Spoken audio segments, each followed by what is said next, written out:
South Africa versus Australia, round one of the Rugby Championship 2025 just wrapped up right now. And I have to say, this game was surprising. The Boks came out with a hot start, taking the lead 22-0. And then Australia, out of nowhere, started putting form together. And I just really feel like they built confidence and they built the connection off of the Lions tour that they did, because this is the best that I've seen Australia play since I've gotten into the world of rugby. But it was cool to see Australia. So congratulations to the Wallabies for pulling out this victory today in South Africa. Absolutely exceptional job. And I do have to highlight, I think Joseph Suaalii and Jorgensen, absolutely world-class players. I have to highlight them some more. They bring a spark, a youth, and energy to the Australian side. And specifically Suaalii, the way he is able to get through the break and find space in the field is absolutely exceptional. And I just do not know what happened to South Africa in that second half.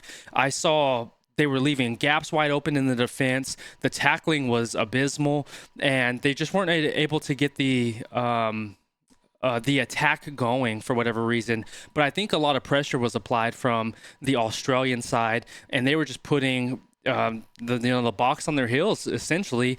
And Australia, they were just creating so many turnovers, and there were a lot of mistakes that were caused just by the pressure of the Australian defense, and their attack was absolutely lethal today. And we're going to do this video a little bit differently, and I just want to know your thoughts on this one. I'm going to switch over and look at the highlights of the match and just go over that. And if you want me to do the stats like we were doing last year, please let me know. I'm just trying a different style and just trying to cover more live rugby.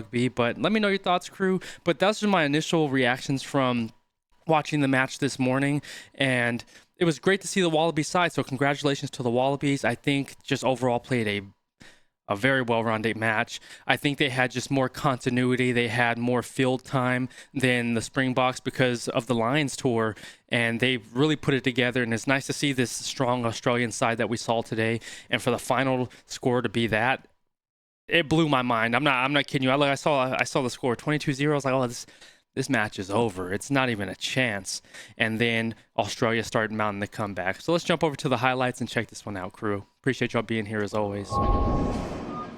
All right, so we're looking at the channel Super Rugby Pacific, and we're going to check out these highlights together, Qrew, and go through me right here from the Springboks, from the defensive breakdown. So Jesse was fighting, and from a defensive collapse where you have two defenders here, you know, I don't know what happened here in the breakdown where I thought he was going to mark this man coming here on the support line, because you have Jesse Qrew in pursuit. You have 25 here on the outside. But for Money, man, I don't know what happened here. For him to turn and redirect back outside instead of redirecting inside, I thought that was an odd choice or an odd decision given the support that he had in defense, because it was basically a 3v2 at this point.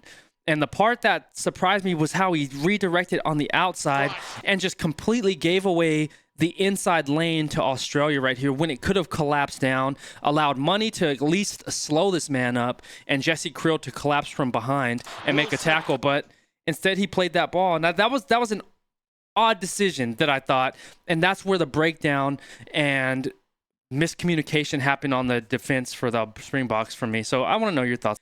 How far committed on that outside leg that the Springbok was? I think it's Willemse. See, look how far outside on his leg he committed. All his weight is right there, and just completely.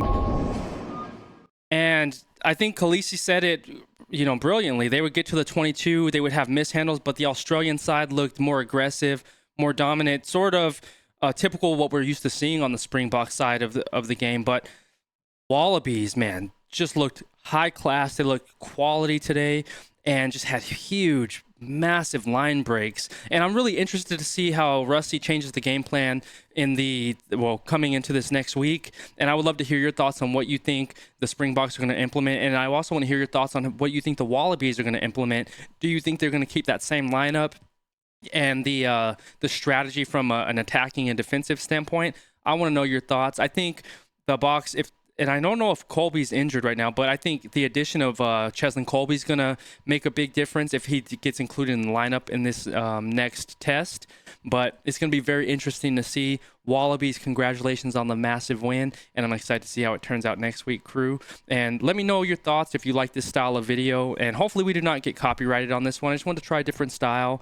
I know it was recommended to me on Instagram to try this one and look at the highlights, but if you want to see me look at stats again and do those thoughts of the matches and match reviews, Qrew, please let me know in the comments below as we continue to try to evolve this brand and do better, and bring more up-to-date content for you, Qrew. But I love you. I appreciate you. And in our description below, drop into skool.com/rugby, where we're connecting and building a solid community, Qrew. So I hope to see you in there. Love you. Appreciate you. Always stay laser focused on your dreams and your vision. Remember, you're in control. Love you, Qrew. Peace.